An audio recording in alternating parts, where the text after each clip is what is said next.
আসসালামু আলাইকুম প্রিয় ভাই বোনেরা, আপনারা সবাই কেমন আছেন?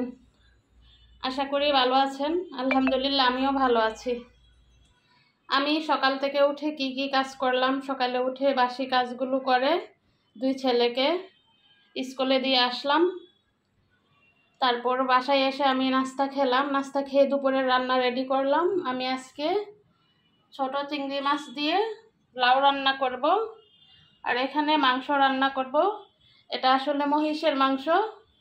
আমার বড় ছেলে ওই দিন বলতেছে, আম্মু মহিষ মহিষ গন্ধ করে মাংসতে, এই জন্য আজকে একটু সিদ্ধ করে আমি পানিটা ফেলে দিয়েছি। দেখি আজকে রান্না করলে কেমন হয়। ছোট ছেলে আবার মহিষের মাংস খায় না। এখানে পেঁয়াজ কুচি আর লাউয়ের জন্য কাঁচামরিচ নিয়েছি। আমি এখানে দিয়ে দিচ্ছি মাংসের জন্য পেঁয়াজটা। মাংসটাকে সিদ্ধ হইতে বেশি দেরি লাগে, এই জন্য আগে মাংসটা বসিয়ে দেই। এখানে আমি পেঁয়াজটা হয়ে গেছে, এখন আমি মশলাটা দিয়ে দিচ্ছি। আমি এখানে 1 কেজির মতো মাংস নিয়েছি।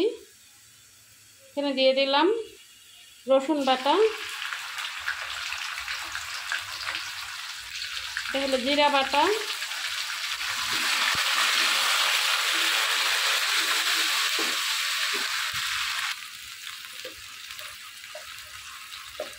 এখানে দিয়ে দিলাম মরিচের গুঁড়া। একটু মরিচ বেশি লাগবে, যেহেতু এটা আমি ঝোল দেব না, কষা মাংস রান্না করব। দিয়ে দিচ্ছি হলুদের গুঁড়া।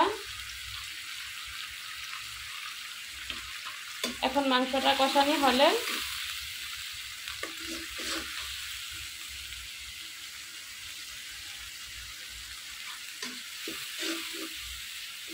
মশলাটা কষানি হলে আমি মাংসটা দিয়ে দেব।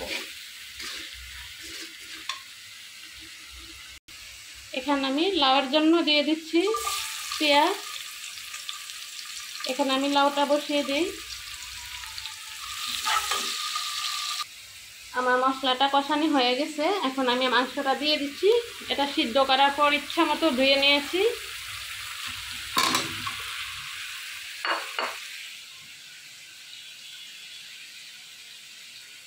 দিয়ে দিচ্ছি কাঁচা পেঁয়াজ।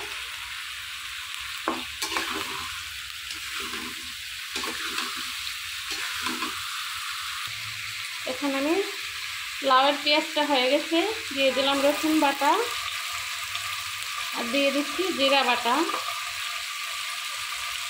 আর অল্প করে একটু দিয়ে দিই হলুদের গুঁড়া, কারণ লাউ আমি একটু সাদা সাদা করে রান্না করি।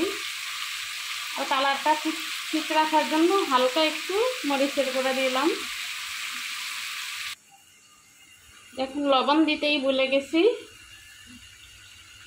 এখানে দিয়ে দিচ্ছি লবণ।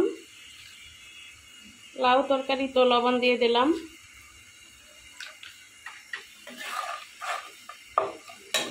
এখন আমি দিয়ে দেব চিংড়ি মাছগুলো।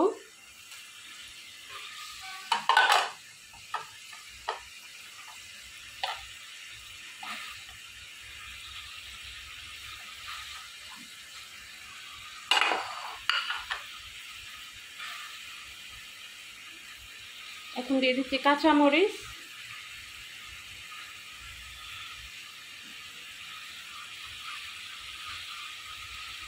আমি কিন্তু এই কাঁচামরিচ দিয়েই লাউ রান্না কমপ্লিট করব, আর কোনো মরিচ দিব না। আমার চিংড়ি মাছটা কিন্তু কষানি হয়ে গেছে, এখন আমি দিয়ে দেব লাউগুলো। লাউ দিয়ে দিলাম, এখন আমি ঢেকে দিচ্ছি।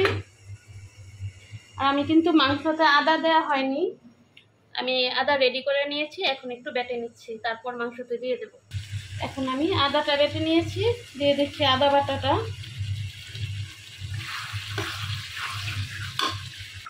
দেখুন আমার লাউ তরকারিটা কিন্তু প্রায় হয়ে গেছে। এখন আমি ধনেপাতাটা দিয়ে দিচ্ছি, এটা ফ্রিজে রাখা ধনেপাতা।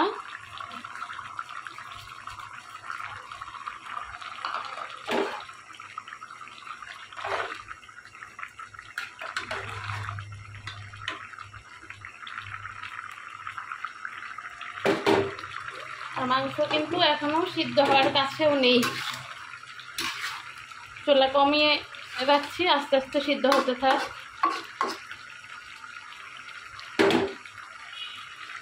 এখন আমি লাউ তরকারিটা নামিয়ে নেব। এদিকে আমি ভাতটা বসিয়ে দিলাম, আর এদিকে মাংস তো সিদ্ধ হচ্ছেই। এই যে দেখুন আমার মাংস তরকারিটা কিন্তু প্রায় হয়েই গেছে, আমি এখন নামিয়ে ফেলবো। আর এখানে লাউ তো আগেই হয়ে গিয়েছিল, এখানে ভাতও হয়ে গেছে, আমি ঠিকা দিয়ে আবার বসিয়েছি।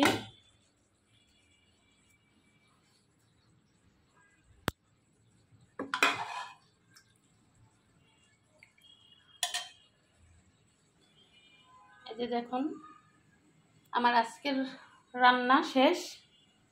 এই যে আমার লাউ তরকারিটা কেমন হয়েছে সবাই বলবেন। আর এখানে হলো আমার কষা মাংসটা।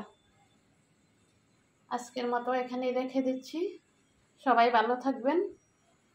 আসসালামু আলাইকুম।